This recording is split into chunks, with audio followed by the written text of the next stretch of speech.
Welcome to the Dennis Report. I'm Dennis Atchison. The province has been talking about the economy, education, healthcare, environment, all these specific topics for a long time. And it feels like we are not getting anywhere.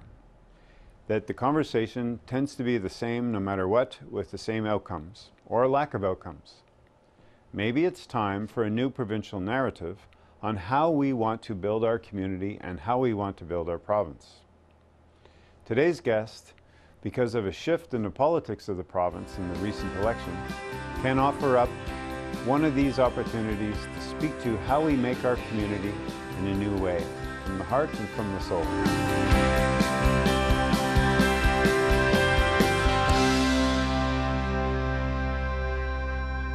In the recent provincial election, some history was made, and we're very pleased to have the history maker with us today. So welcome, Mr. David Coon of the Green Party. Thanks, Dennis. That's good. So how many times have you heard that the past 2-3 weeks? Well, I've heard it quite a bit, and you know, people in Fredericton South feel a part of that. People on the street I keep meeting are just feeling so much pride that in Fredericton we did this. Yeah. That we made history with myself being elected as the first Green Party member and the first leader of a provincial Green Party elected anywhere in Canada. So has it been fun so far? It's been great, absolutely. Okay, well, we'll meet in a year from now. We'll see how it's going. Sure. That'd be good. So what's your first impressions with all this? Because you're on the other side of the fence now. Yeah. The election's done, you've won. It's quite a shift, actually, going from being in that intensity of a campaign and having all the campaign team with you and so on, and all the pieces, to then shifting into becoming an MLA with responsibilities to your constituency, and of course leader of the third party in the Legislative Assembly. So, so there's a sort of transition, I guess, that I've been going through, and I've brought along a couple of people from the campaign team to help with that transition until we get everything in place. It might be too early to tell, but expectations, are they high? Are they reasonable? Media will spin their story the way they want to spin their story, although we are now part of that media trying to do a different story. I think people's expectations for me are very high. Yeah. Absolutely, I feel it. And appropriately so. You know,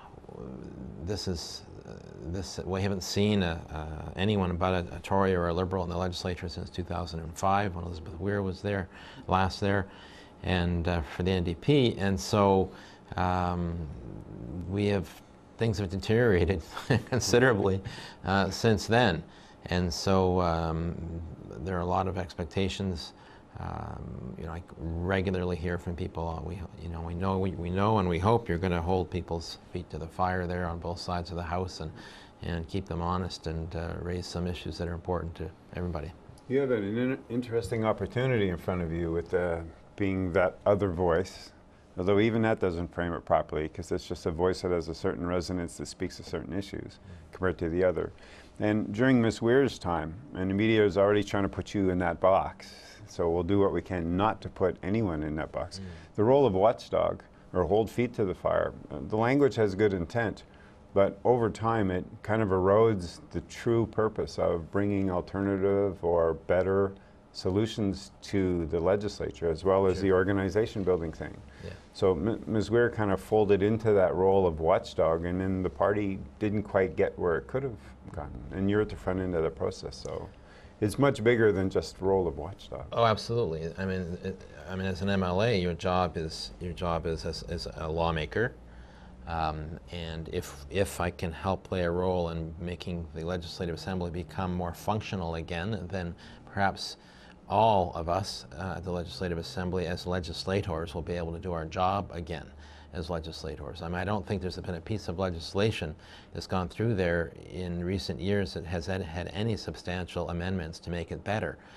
That's the point of being legislators and lawmakers. When a bill is brought forward, yes, our job is to ensure that it's as good as it possibly can be to serve the interests of people in this province. And because the legislature has been dysfunctional, it's really functioned as a rubber stamp to whatever comes out of the executive arm of government. Because remember, the Legislative Assembly is actually the legislative arm of government. Then we have the executive arm of government, which is the cabinet. But it's been acting like the legislative arm of government as well, saying, well, we have robust debate within cabinet, or we have robust debate within caucus. I heard this on some of the all-party candidate meetings during the election from Craig Leonard. And I'm saying, well, that's great, but there's supposed to be robust debate in the Legislative Assembly in the full light of day for New Brunswickers to see and in fact participate in at the committee level, which doesn't occur anymore either. It's a part of the dysfunction of the legislature, where our committees of MLAs are really the place where most citizens should have the ability to interact between elections on issues that are important. And very little is ever sent to a legislative committee anymore for hearings, never mind having a committee travel to where people live and hear from them in their own communities.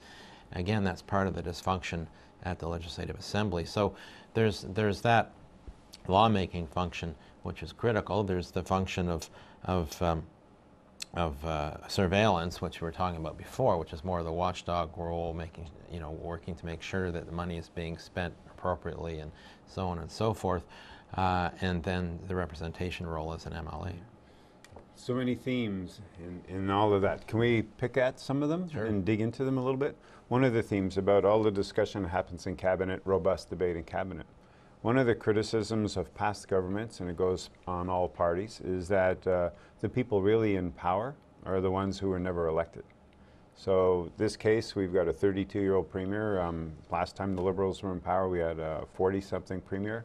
So the questions there were, does that person have the chops to be premier, or is some of that strength or some of that work being done by people who are never elected, who sit in the back rooms and create that influence? So general public needs to connect again with political process, which is where you can come in to open that. So how can we get at a better narrative around the non-elected people in power, influencing the people that you actually voted for? Well, I think the first thing is to shift power out of the Premier's office and back and out of cabinet and back towards the Legislative Assembly, so that MLAs actually have some power again, which they don't if they're operating in the old parties. They have, in the context of the legislature, no power because they read what they're given to say. They are essentially told how to vote in most cases on both sides of the House.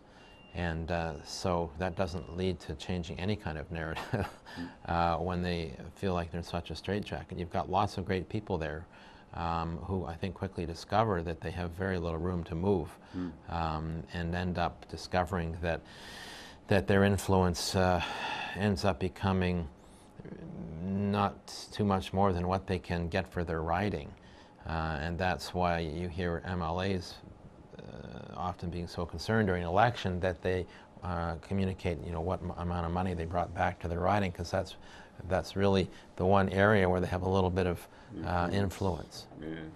Okay, so because you've created parts of a puzzle, and a lot of people have not heard this kind of conversation much. They'll read it in the media, but the media will be pro and con. They'll always make it twofold and for and against, and they won't see process more. Not just that, but we've got the framework that a lot of us are operating in, which is sort of the American political system, just because of both the influence of the U.S. media, but also the Prime Minister has capitalized on that, and often when you hear him speak about our democratic system, you would think he's talking about the United States. Yes. And our system is very different. So that's a challenge in and of itself. We don't teach civics in our classroom anymore, so young people are not really learning how politics works. They just learn sort of the sort of physical attributes, there's the House of Commons, there's the Senate, but really how it works they do not learn. So maybe to interrupt second slide, because this will lead into it. So you spoke about cabinet having robust debate, but the legislature needs to have robust debate too. So if you were to go down the street with a microphone and ask people about, what do you think of the debates in the legislature, you'll get all kinds of comments, usually not flattering, about the behavior of people. because it gets kindergartenish, which is disrespect to kindergartners who can learn to cooperate and stuff. I think you've been in the paper to say that you hope to change the quality of the debate and discourse within the Ledge. So can you speak to that a little bit? Because that's part of the shift, away from the backroom people influencing the cabinet to the legislature actually being a more functional place. Yeah, well, first of all, it goes to how you participate. So my intent is to participate in a way that MLAs are supposed to. Ask questions that you expect to get answers to, and not to ask questions that are designed to score political points, which is where we're at. We have 4 years of election campaigning inside the legislature during question period, basically. So it's just theater as the old parties try out their sort of lines to score political points and refine them over those 4 years till the next election occurs. Not acceptable. So how one participates in the process is key. And so asking good questions that require answers and expecting answers, I think, is one. Certainly working across party lines and outside, and working across a jurisdictional lines. So my intent is to be able to work across party lines on issues that are important, as well as working outside the legislature with city council and city councillors, for example, in Fredericton, as well as the MP, as well as engaging my constituents in the process, in a sense. Look at how do we do community engagement at the local level in a way that is meaningful and effective, both at a sort of geographic level at the center of neighborhoods, as well as around issues that are important to people within the community broadly. So it's, to me, quite exciting to be able to take on that challenge. So both inside and outside the legislature, and linking those two. You know, interestingly enough, you asked about people being interviewed and what their opinion on debates is. Well, in fact, the media doesn't cover most of the debates. The media doesn't even cover much of the legislation that's introduced into the Legislative Assembly. People would be hard-pressed to tell you what bills have been brought in or what laws were passed the last time around, because the framework within which the media coverage occurs is not, these are the laws that the Legislative Assembly, or the bills they debated, and these are the laws that were passed, and these are the implications of those things and the consequences, but rather just the theater of question period. So one of the things that I talked to some of the staff of the Legislative Assembly about was, I want to have a website, have an online presence that clearly does an effective job of letting people know what I'm doing in the Legislative Assembly, both in the constituency and across the province. And that was new. They had, no one had ever broached that subject to them. So I said, can we link the website, to my bio or whatever in the Legislative Assembly website? Don't know. I'll have to check into that. No one's ever asked that before. Oh goodness. So that's the starting point. It's the same with electronic newsletters out to your constituents or beyond. Well, most MLAs just use their budget for communication to buy advertising in the local newspaper. Yeah, or it still comes out as a print product and it's in a drop mail. It's not a conversation. But even provincially that's not done. That's done federally, but I think you'd be hard-pressed to see that provincially. But yeah, it's not a conversation, that's for sure. So I think doing politics in this way, politics really is how we make decisions. That's what it's supposed to be about. And so the process by which we make decisions, well, it's a snore for most people, is actually fundamental. And that's why the process that's occurring or not occurring in the Legislative Assembly is fundamental as well. And the fact that it's dysfunctional is something that everyone needs to be concerned about. Well, just to play with that a bit and maybe play a little cute with it. In different sports, they put helmet cams on and this Go Cam and stuff. And maybe one day you'll have a camera in the legislature show what it's like to sit there. Well, that's right. People, I think, would be shocked. Certainly I was, as I was spending more time there as leader in the gallery over the last 2 years. For example, on Opposition Day, which is every Thursday, so the opposition gets to make resolutions around things, and so they, remember one day they brought forward a proposal for a job summit. Seemed like a good idea. So the person from the opposition, Roger Melanson, I think it was at the time, was presenting their rationale for this to the Legislative Assembly. But the way this works is it's irrelevant. So on the other side, those who are on House duty, and it's not everybody, but there's a minority of people who have to stay in the Legislative Assembly, had their backs turned and were sitting in little coffee clutches around their desks on the other side. Some were on their Blackberries, others were having little conversations on the side, and he was making his speech. And the same would have happened if it was the Conservatives and the Liberals. And you know, because why? Because they know what they're going to do is they're automatically going to vote against the proposal that the opposition made, just because that's how hyper-partisan the system has become. There's no sense anymore in the New Brunswick legislature, like there remains in the British Parliament, that actually MLAs on the government side might actually vote for something or vote with members on the other side. What you speak to then is how a good idea just melts away, right? Because the process just doesn't want to facilitate a good idea, or we need people in the ledge with the kind of heart that would put the good idea first. Yeah, well, I mean, our system is designed theoretically to grab those good ideas. Yes. But we need to put it back together, because our system is really based on precedent, you know, rather than a lot of firm and hard rules the way it operates, and that allows governments and leaders to slide the whole process away from its intent, and it doesn't have the kinds of checks and balances built into it that would prevent that from happening, which is why I want to bring in a piece of legislation that would actually define an MLA's job. In other words, what's an MLA's job description? One of my candidates, Megan Mitten from Sackville, when she was considering running, tried to find that out. What's the job description if I won? Yeah. And she was telling me how it was impossible to find anything out about that. And I said, it's because it doesn't exist. Yes. So, you know, those are some ways of bringing some power back to MLAs. That's good stuff. So where's the breakthrough going to come from then? Because you were given, or the Green Party was given, official party status. So what does that give you? Because that'll be part of the officialness of being in the legislature to then put some of these things in motion.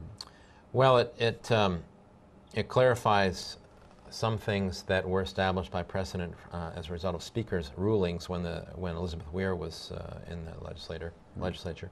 And we'll make that clearer and then add some things. So, for example, I will be able to make official responses to ministers' statements. So when a minister stands up and says something, I will actually have the ability to respond to the minister's statement, which otherwise I wouldn't. On other matters, you know, it's a little grayer because so much precedent was established when Elizabeth Weir was there, parliamentary precedent for New Brunswick. Yeah. The Speaker ruled on a number of things that were important around how she was able to participate in question period and so on and so forth. That's binding on future speakers. So it in a way just makes everything clearer than having to rely on just the precedents that were established back in 2000, back in the late 90s and early 2000s. So far we've spoken about what happens in the legislature.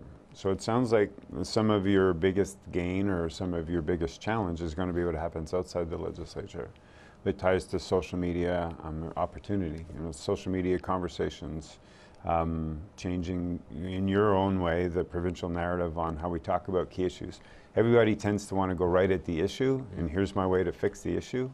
But it's, I'm grateful you took a bit of time to talk about the process a bit, because it maps out where we can go from now, because there's enough issues in front of this province to keep us busy for the next 100 years. Yeah. So pick one that you think, and then maybe to frame that up a little bit,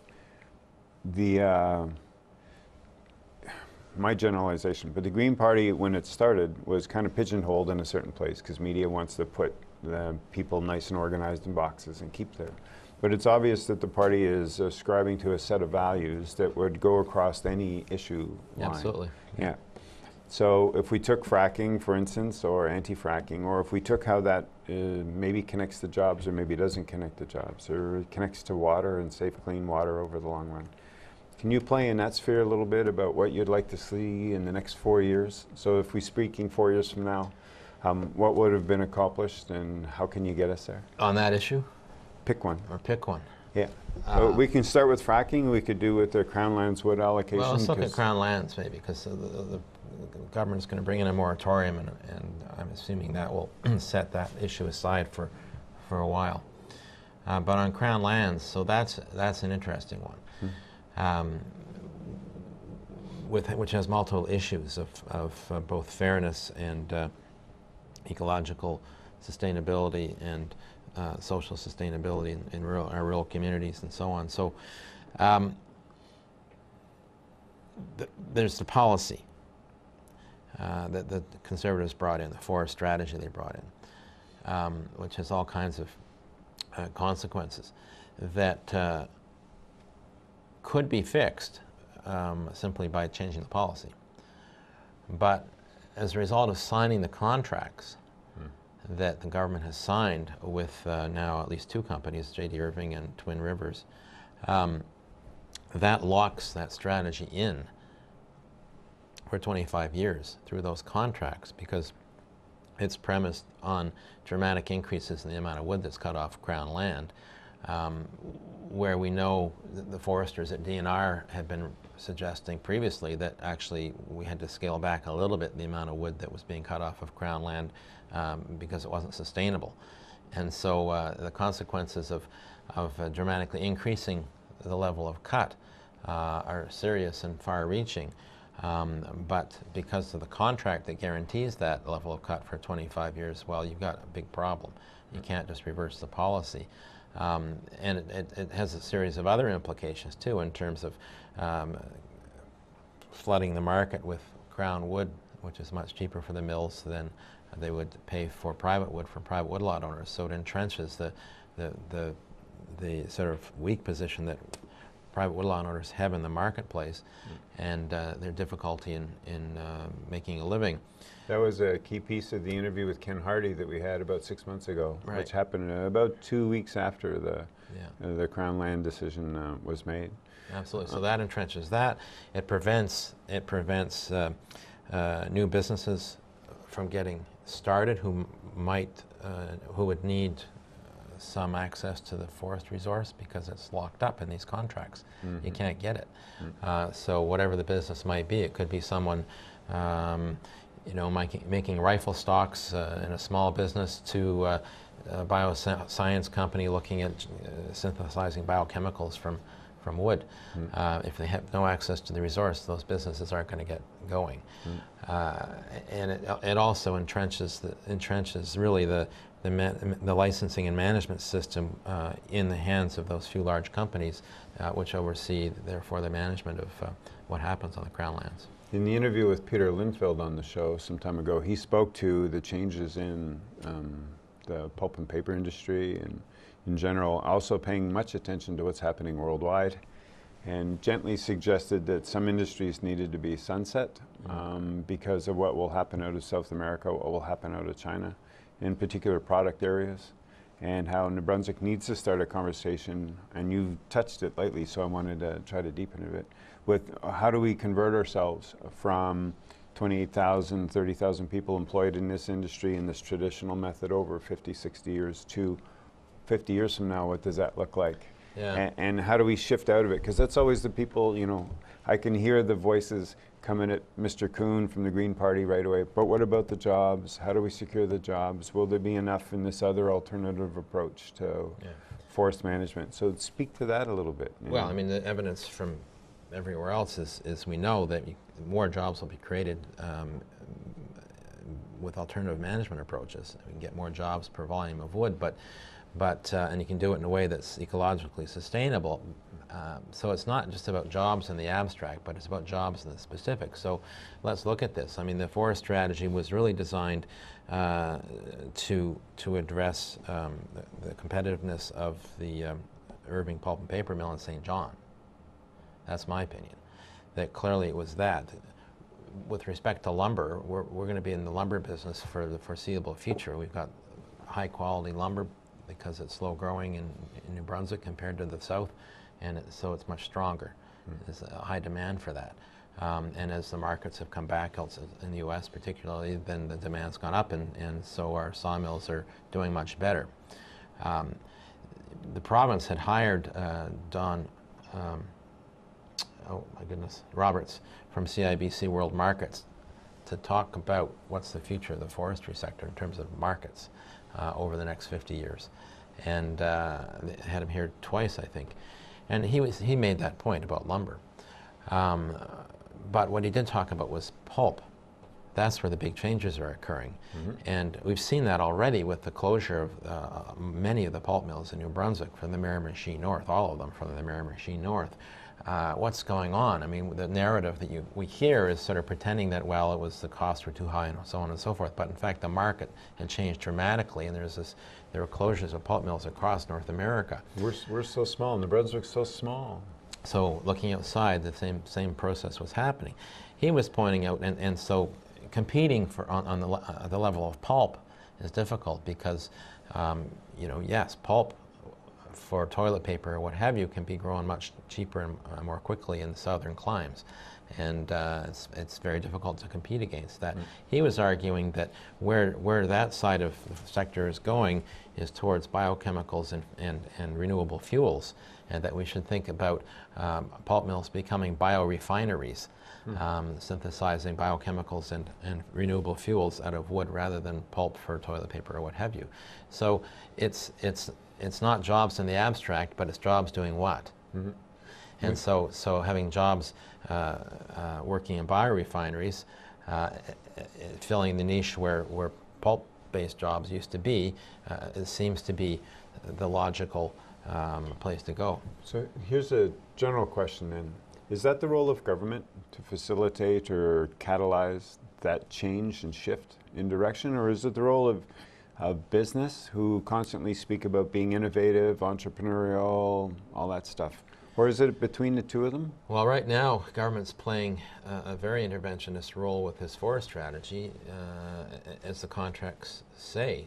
With J.D. Irving, it says right at this that the goal of this is to maintain the competitiveness of J.D. Irving's forestry operations, which translates into, essentially, in my opinion, trying to keep the doors open at the mills, at the pulp mill in St. John. So status quo economy instead of adapted. Right. So government is intervening already in that way to try and shore up what may be in fact a sunset business. What you're asking is the flip side of that, not simply being neutral, but being interventionist in a different way. Well, because we're talking about forest products, but if we were talking about IT, there'd be a much easier flow of the discussion of government seeding money to try to get the IT industry up and running with its social entrepreneurship programs or its software programs and stuff. There's a bit of a hub going on that way. So why are the two not connected? Well, there's two things, I think. One is you have this hugely powerful political force, an economic force in J.D. Irving Limited, which is obviously inevitably is going to defend its interests, and government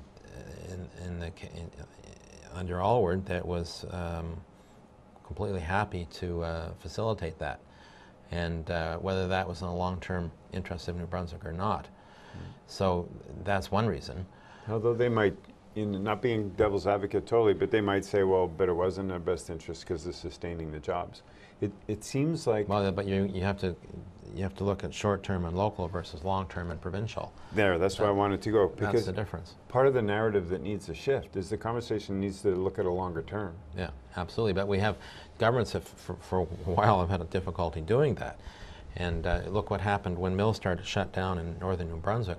There was no effort to develop some kind of long-term vision about now what.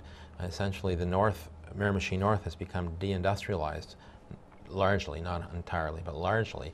And there was never one, there was no anticipation of that, which there should have been, because it was clear where things were moving in North America. Yep. But secondly, once it had happened, there was still no action to sort of work with people in the communities throughout northern New Brunswick to develop a vision of, well, where do we go now?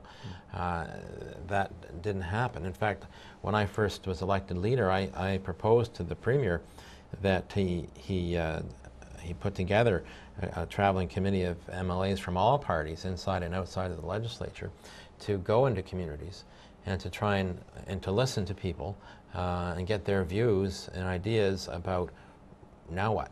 Yeah, because the answers will be out there. So the answers in part are there, yeah. And you can fertilize that discussion as well, yeah. By bringing in other people into the discussion from outside to kind of add some cross-pollinating. Yeah, exactly. And so that's what my vision was, to do that. Yeah. But he wasn't interested whatsoever. Unfortunately, I think it would have been an excellent initiative. But that's my approach anyways, and the Green Party's approach is very much focused on the level of the community as the level of as much as possible where decision-making should occur, where engagement should occur, where citizenship really should be manifested. And that means we need to do things very differently than we have been. And that means shifting power around. Yes. From the center, not just back to MLAs, but into communities, yeah. In a way that they currently don't have it. That does mean, however, and poses a big challenge in the way of rebuilding sort of that citizenship muscle and the capacity to engage in ways that say, okay, as a community now we have authority, more sovereignty to determine our future. Yeah. And it's not an easy thing to go from zero into that and do so effectively. Yeah, well, true, especially in the political arena. But maybe in the social arena, the zero isn't, maybe it's at 1, because we've lived through an interesting time in the past 10 years with the MB Power Not for Sale, coalition stuff, the anti-fracking stuff to its own degree, the French immersion stuff. So there is a different level of citizen engagement than 10, 15 years ago. Absolutely. Social media allows some of it. It still has that negative tone. One of the great disappointments of the MB Power Not for Sale was it wasn't just about the merits of the deal and going at the details and the political process by which it was decided. But there is, or was, and still is, a problem. Yeah.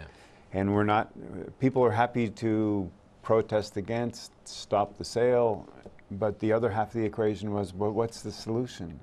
And then what's the engagement process that creates a solution? And that particular coalition came close because a lot of people surfaced with voice, and it developed into a whole big conversation, but it never rolled over into, now that the deal is stopped, let's get on with what the real solutions are. Because because there is no functional provincial context for that to occur, and those conversations were really occurring more at a provincial scale rather than at the level of community. People. I mean, I despair with the way governments have approached reform to local governance. Oh, that's been a huge one, right? And it still sits. So what should be motivating us, in my opinion, around local governance is to provide a way for citizens to be engaged in determining their future locally.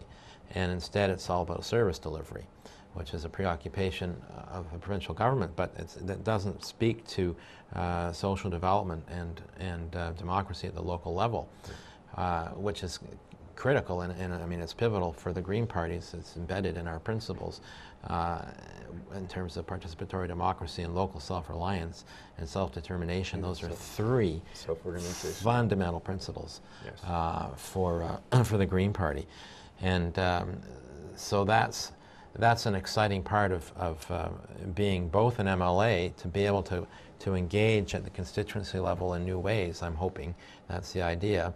And to give you an example there, I've been talking to city councillors about the idea of having joint meetings in local neighborhoods with citizens there, and they're keen. And they said that's never happened before. The MLAs have never shown an interest in doing anything along those along those lines. So to me, the potential is at this point endless in terms of the kind of local engagement that can occur, and MLAs should be doing that. At the constituency level, that should be part of our job, built in. Otherwise, how can you actually act as any kind of representative in the Legislative Assembly? So that's key to me.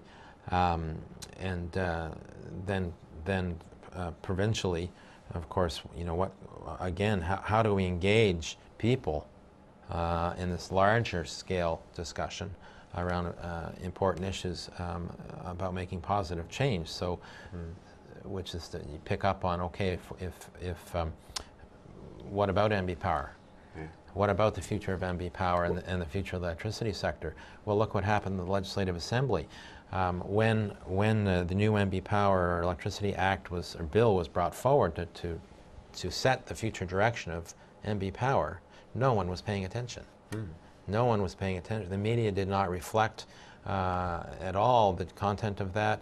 I intervened publicly and raised hell about it, saying, you know, this is a huge bill. This is going to set the direction of MB Power for the foreseeable future. There's just been this massive movement to save MB Power and maintain it as the people's power company. And now we're talking about what its future is going to look like, and there's no effort to engage people.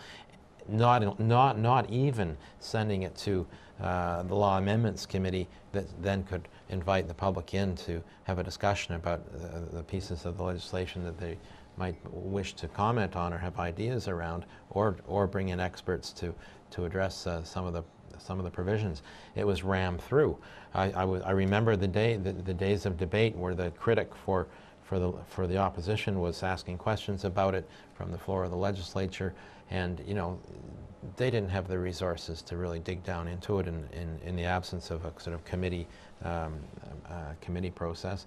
And they didn't have the benefit of individuals coming forward before them to offer their views. It was terrible. And so that bill was rammed through, and the future of MB Power was laid out as a result of the act being passed, and no one knows what it looks like, really. I mean, anyone who looks at it will know, but just casually, you wouldn't know. On that theme, it was interesting that within the first week after the election and the Liberals regaining power, that story about MB Power and Mactaquac Dam surfaced. And I wondered if it was foreshadowing of what's to come over the next 4 years. Because the dam still needs its work. It's had a certain shelf life, and it needs to be attended to, much like we lived through 6-7 years ago with Point Lepreau. It does, but it's interesting. So the media tends to focus on the particular generating stations out of any context or outside of any framework. Okay. So one of the things that NB Power under the new act was required to do is submit a sort of a 10-year plan to the Energy and Utilities Board for review. Now, the coverage of that was very poor. No one really, just reading the media or watching the media, would have any sense of the major elements of that, which is really important, because you can't consider the context of the future of the Mactaquac Dam or any other generating station in the absence of understanding, you know, what that vision is for the next 10 years.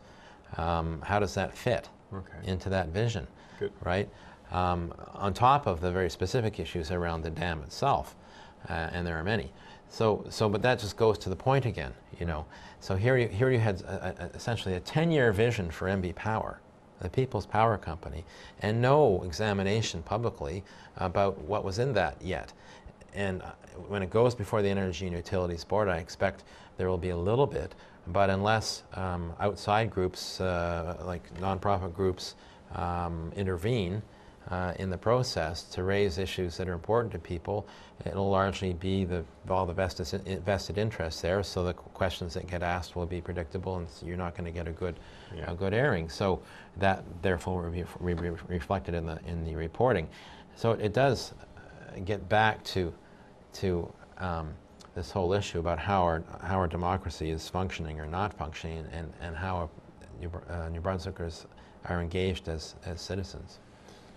Maybe in a new direction for a second. The last election was really focused on jobs and economy, and you had said before we went on air, like, what election hasn't been based on jobs and economy?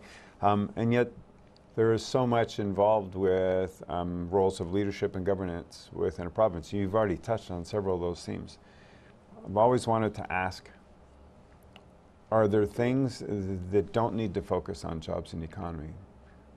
Well, of course. Do we do without money? So here's things we can fix right away, and it doesn't involve money. Sure. I mean, look at it this way. New money, I should say. The way I look at it is the economy is there to meet the needs of our communities and our people, right? So if you think of those, Russian babushka dolls, right? They're nested. So the economy is nested in our communities.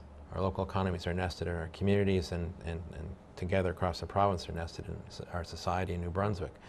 And then our society and our communities are nested inside the natural environment, otherwise we wouldn't be here. So we have this nesting, and we're embedded. So the economy is embedded in our communities and our society and communities are embedded in the natural world. Now, the way it's functioning is almost 180 degrees the other way. The economy seems to be driving everything. And we so often seem to be expected to act and behave and think in ways that serve the needs of the economy, but to what end? The economy. Well, that's not the end. Yes. Right? That's a major shift in the provincial narrative, if it can be facilitated. It is, absolutely. So that gets to really what I wanted to become the major issue in the election, which didn't happen, but was what kind of New Brunswick do we want in the future, fundamentally? What kind of communities do we want our communities to be? We have major challenges that we have to address, with major opportunities, but that is the fundamental debate. What kind of New Brunswick do we want? What's our vision of the future? What kind of communities do we want? What's the vision of the future of our communities? And that's a debate that needs to be joined.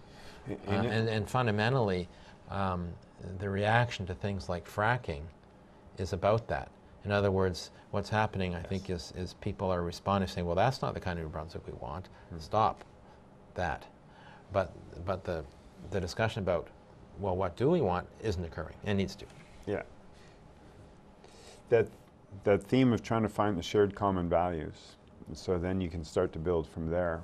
The last election also taught us there's the divide that we always know is there, and everyone's tried to talk about between the English and the French division, really showed up in the voting patterns this time.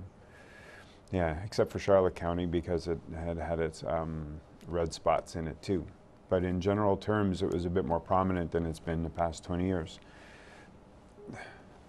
How do we, in a province that prides itself on 1 degree of separation, everybody knows each other, everyone's connected to each other, there is still that built-in tension, but it could be a strength, and that's what I'm trying to get to. What are the things that we can do that may not involve money, that actually play to our strengths? Because the world economy is buffeting the rest of the country. And New Brunswick, a friend of mine says, is the Shire. It's this little place tucked off on the side. We have water and space and trees, and we've got a home. We've got this place. But if we don't catch on that we have to work on this together, despite the English-French division, despite the focus on economy, which is actually a byproduct, instead of how do we build a happy place to live that's safe over the longer term, that's a nice shift in that narrative. Right. So, I mean, talking about quality of life and well-being, which is fundamentally what matters to all of us. But I would add a third people into your question there, which is the First Nations people, the Indigenous people of New Brunswick. If there's tension between Anglophones and Francophones, there's even more tension with Indigenous people in the province. More born out of lack of understanding, I think, than anything. But until we find a way of reconciling ourselves and break down those barriers to understanding, then it's going to be difficult to move forward. Which is why I feel that there is a fundamental responsibility on government to initiate a process of awareness building and education about First Nations and Indigenous people in this province, to bring the rest of us along to a point where we can start to have a good discussion about what kind of New Brunswick we want in the future, but part of that has to be reconciliation with First Nations. So I think that it does get back to the community level, the community scale, and we need to build capacity at the community level to do just those things. We don't have that sort of institutional capacity to help build social capacity locally that we should have in the province. I mean, Fredericton has had the Great Gathering initiatives, which is doing some of that. But one of my ideas, shared with my wife, Janice Harvey, is the idea of, probably was hers first, I'm sure it was. Smart move, you're learning your politics. Was the idea of creating an institute for local governance and citizenship in this province that would be able to work within communities, that why not tie it to our universities and community colleges and develop sort of extension services within our universities and community colleges so that you connect those two things. Newfoundland had something like that with extension at Memorial, working in communities on community development, for example, and building capacity. We need that in New Brunswick, and we need it bad. And it's one way of beginning to, there's a lot of fear around the province. Yes. And there's more fear the farther north you go. Yeah. A lot of people are afraid about losing work opportunities, being marginalized for possible employment because of what they think or what they say. And you can see this right down to simply collecting names to nominate a local candidate in the ridings where that was really difficult for the candidates to collect those names compared to other places. So we need to dispense with that. We need to, and that's no easy matter, but it's got to be addressed. And I think building at the community level, developing capacity to organize and engage, so that people start to feel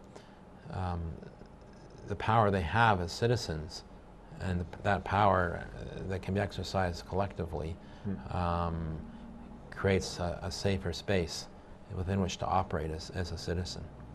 You're in for an interesting time, because between Alliance, much of what you speak to is the politics of convergence, bringing people together, and we'll work it out together, compared to what we've experienced since the mid-'80s or so. It's politics of divergence or divisiveness. Yep. So I'm in power, I'll decide, I'll take care of you. There's been an awakening of sorts in the general public, however scattered, but it's still there, and it wasn't there 10, 12 years ago, so it needs a catalytic point.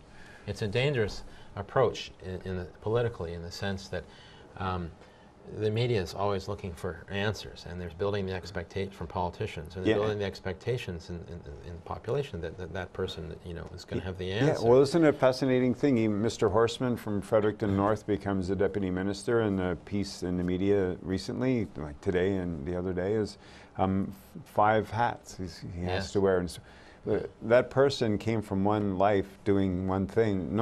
Nothing can prepare you for that. Right. You're going to have to learn on the job, which goes back to your job description stuff. But maybe back to the politics of convergence. Finding those themes that bring those people together. So local and good governance, and a better connection between MLA and MP and city council person. But there's also other things that can drive it together. One of the narratives that needs to surface is about food. Food and water, pretty basic. Can you speak a little bit to where we can go with food? Because no one's talking about it, and yet it hovers right there in the next 20 years. Well, and I think as everyone is noticing, there's a real grassroots movement around food in New Brunswick, which we can build on.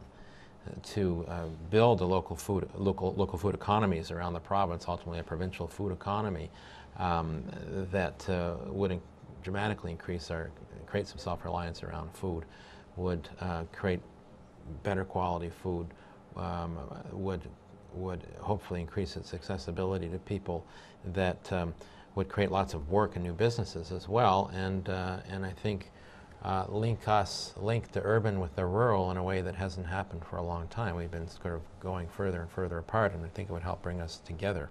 And that's an important item that we need to work on. So that's you know, why one of the things in the campaign I talked about was the proposal to bring in a provincial local food security act that would actually set targets to increase our self-reliance in food in New Brunswick, to ratchet those up over time, and to put in place some help to help make that happen.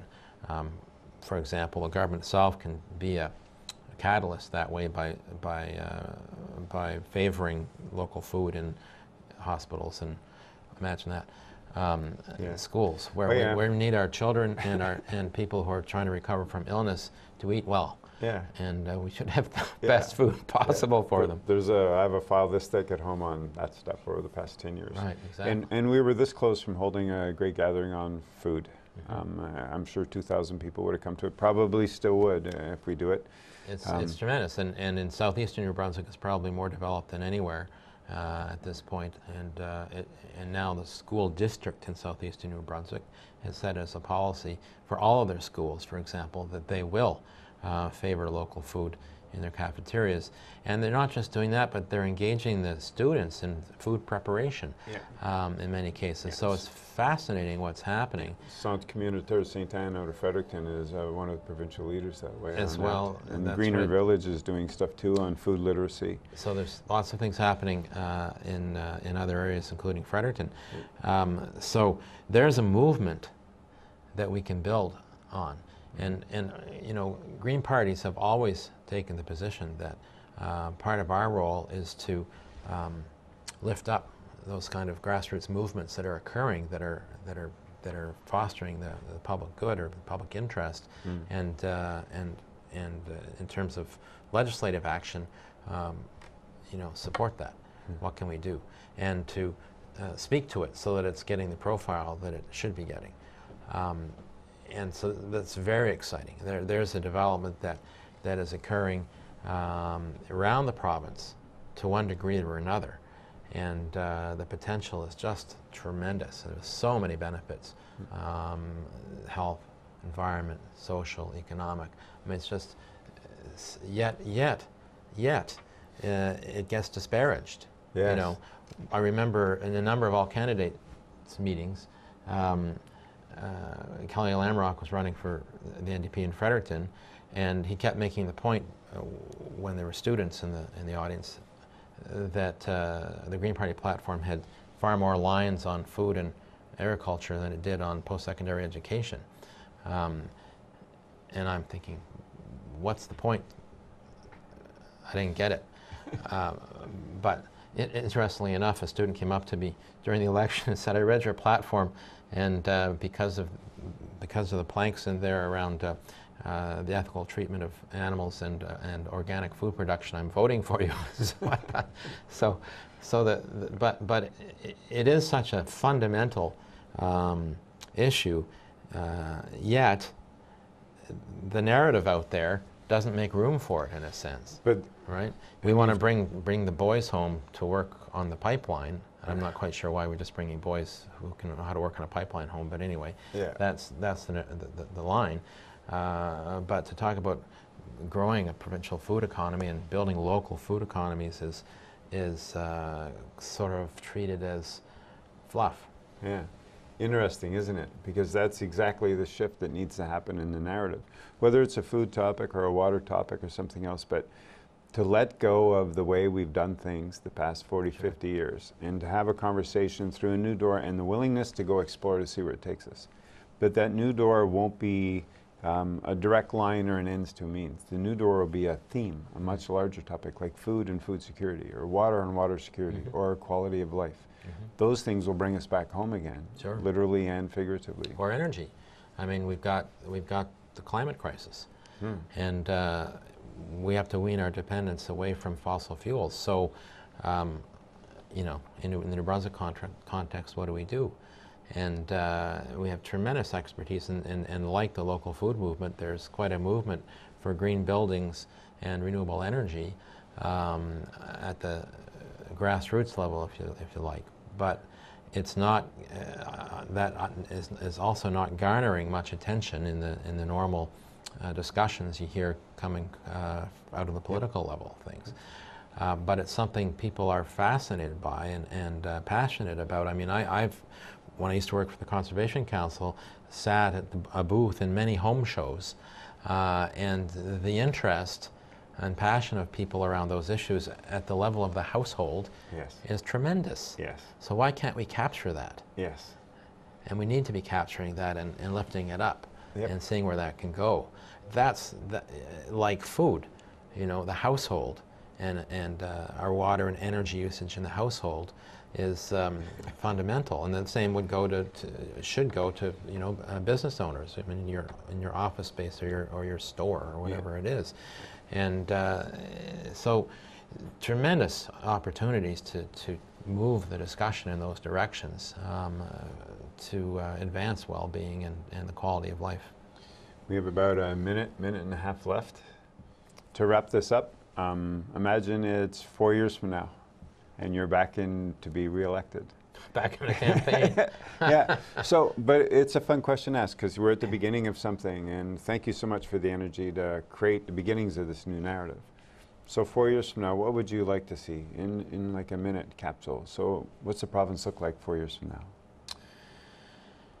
Well, two things, I guess, from my end of things. I'm hoping 4 years from now that Fredericton South is far more engaged and plugged in to me as the MLA and me as the MLA to them than has ever occurred in memory, and that there are a lot of initiatives going on as a result of that engagement locally. And two, that the Legislative Assembly once again has regained some of its very important function to be the place where legislators participate in making decisions in the best interests of people and do their best to represent the views and hopes and dreams of their constituents. Awesome. Thanks so much for coming and taking the time. Appreciate it. Thank you for watching. As always, be good, have fun, and love each other.